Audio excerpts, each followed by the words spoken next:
ಚಿನ್ಮಯ ಸಾಂಸ್ಕೃತಿಕ ಅಕಾಡೆಮಿ ಕೂಡ ತನ್ನ ಅಳಿಲು ಸೇವೆಯನ್ನು 2010ರಿಂದ ಆರಂಭಿಸಿ ಇಲ್ಲಿವರೆಗೂ ಅನೇಕ ಸಾಂಸ್ಕೃತಿಕ ಕಾರ್ಯಕ್ರಮಗಳನ್ನು ಹಮ್ಮಿಕೊಳ್ಳುತ್ತಾ ಬಂದಿದೆ. ಅದರಲ್ಲೂ ವಿಶೇಷವಾಗಿ ರಂಗಭೂಮಿ ಕ್ಷೇತ್ರವನ್ನು ಪ್ರಮುಖವಾಗಿಸಿಕೊಂಡು ಸೇವೆಯನ್ನು ನೀಡುತ್ತಾ ಬಂದಿದೆ. 2015ರಿಂದ ವಿಶ್ವ ರಂಗಭೂಮಿ ದಿನಾಚರಣೆಯನ್ನು ನಮ್ಮ ಸಂಘಟನೆ ಆಚರಿಸ್ತಾ ಬಂದಿದ್ದು, ಕಳೆದ 7 ವರ್ಷಗಳವರೆಗೆ ಪ್ರತಿ ವರ್ಷ ವಿಶ್ವ ರಂಗಭೂಮಿ ದಿನಾಚರಣೆಯಂದು ರಂಗಕಲೆಯ ಕುರಿತು ಉಪನ್ಯಾಸ, ರಂಗಗೀತೆಗಳು ಹಾಗೂ ಚಿನ್ಮಯ ಕಲಾಶ್ರೀ ಪ್ರಶಸ್ತಿಯನ್ನು ಸಂಸ್ಥೆ ನೀಡುತ್ತಾ ಬಂದಿದೆ.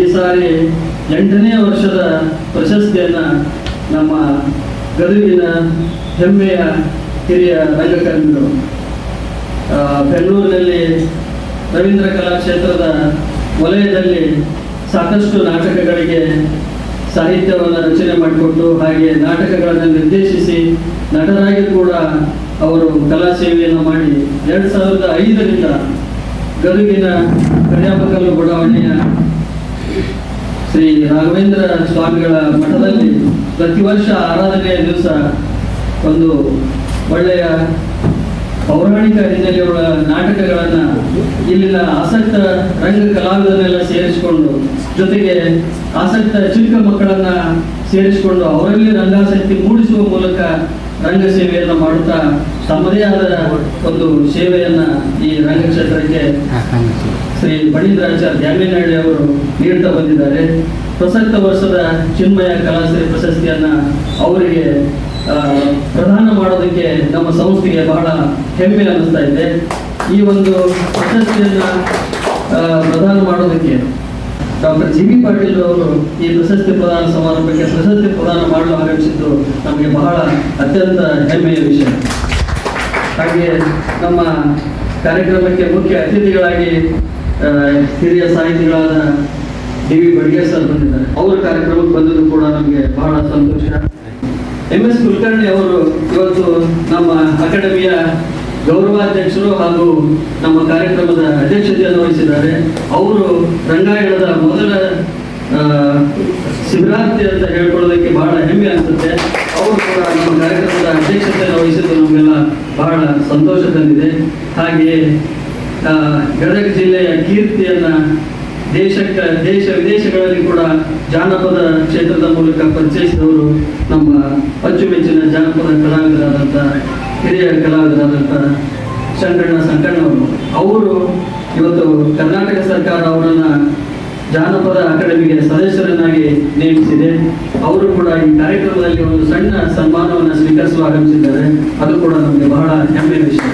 ಹಾಗೆ ಗದಗ ಜಿಲ್ಲೆಯ ಜಾನಪದ ಕ್ಷೇತ್ರದಲ್ಲಿ ಒಬ್ಬ ಮಹಿಳಾ ಸಾಧಕಿಯಾಗಿ ಸಾಕಷ್ಟು ಕಾರ್ಯಕ್ರಮಗಳಲ್ಲಿ ಜಾನಪದ ಹಾಡುಗಳ ಮೂಲಕ ಈ ನೆಲದ ಸೊಗಡನ್ನ ರಾಜ್ಯದ ಉದ್ದಗಲಕ್ಕೂ ಪಸರಿಸಿದವರು ಶ್ರೀಮತಿ ಸಾವಿತ್ರಿಬಾಯಿ ಲಮಾಣಿ ಅವರು ಕೂಡ ಬಂಜಾರ ಅಕಾಡೆಮಿಗೆ ಸದಸ್ಯರಾಗಿ ನೇಮಕ ಹೊಂದಿದ್ದಾರೆ.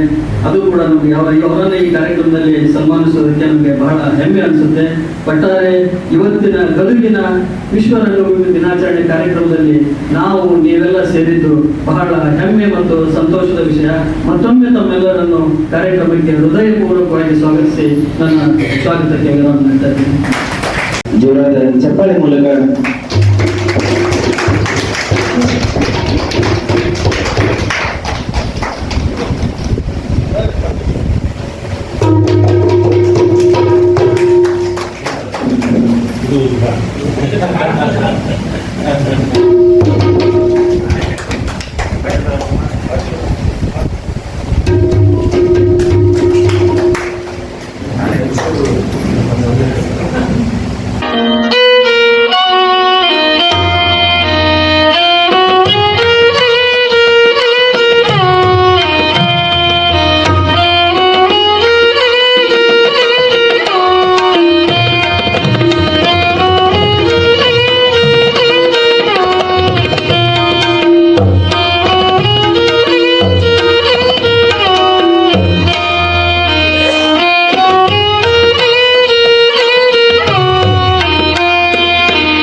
ಅಮ್ಮಗಳು ಹಾಡ್ತಿದ್ರು, ತಾಯಿನ ಕುರಿತು ಹಾಡ್ತಿದ್ರು, ಬಸವಣ್ಣನ ಕುರಿತು ಹಾಡ್ತಿದ್ರು, ತಂದೆಯವ್ರ ಕುರಿತು ಹಾಡ್ತಿದ್ರು, ಗುರುಗಳನ್ನ ಕುರಿತು ಹಾಡ್ತಿದ್ರು.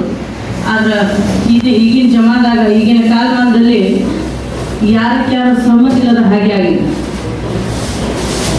ತಾಯಿ ಹಾಡ್ತಾಳೆ, ಒಬ್ಬ ಅಮ್ಮ ಹಾಡ್ತಾಳ, ಮತ್ತೆ ಹಾಡ್ತಿದ್ರು, ಯಾರಿಗೆ ಒಲಿದವನ ಈ ಬಸವಣ್ಣ, ನಮ್ಮ ದೈವ ಸಿಂಗಾರಿದವನ.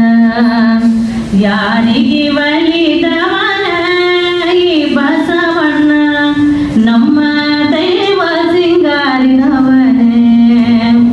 ಬಸವಣ್ಣನ ಕಾಲ ನೋಡ, ಬಸವಣ್ಣನ ಕಾಲ ನೋಡ, ಶಿವನ ಮಂತ್ರದ ಕಾಲ, ಶಿವನ ಮಂತ್ರದ ಕಾಲ. ಯಾರಿಗೆ ಒಲಿದವನ ಈ ಬಸವಣ್ಣ, ನಮ್ಮ ದೈವ ಸಿಂಗಾರಿದವನ. ಎಷ್ಟು ಸುಂದರವಾಗಿ ಹಾಡ್ತಿದ್ರು ಆಗಿನ ಹೆಣ್ಮಕ್ಳು. ಇವಾಗ ಬಂದ ನೋಡ್ರಿ ಯಪ್ಪ ಕೇಳೋಂಗಿಲ್ಲ. ಸರಾಯಿ ಮಾಯವ್ವ ಕುಡುಕರಿಗೆ ಮಾಡಿದಿ ನಾಯವ್ವ, ಗುಂಗ ಹಿಡಿಸಿದೆವ್ವ ಮನಕ ಲಿಂಗ ಬಡಿಸಿದೆವ್ವ. ಈಗಿನ ಜನಪದಾಗ ಅವರು ಇಷ್ಟು ಹೇಳಿದಲ್ಲ. ಈಗ ನನಗೆ ಒಂದೆರಡು ಮಾತು ಮಾತಾಡಲಿಕ್ಕೆ ಅನುವು ಮಾಡಿಕೊಟ್ಟಿರ್ತಕ್ಕಂಥ ಎಲ್ರಿಗೂ ನಾನು ತುಂಬ ಹೃದಯದ ಧನ್ಯವಾದಗಳನ್ನು ಮಾತನಾಡ್ತೀನಿ. ಜೈ ಹಿಂದ್.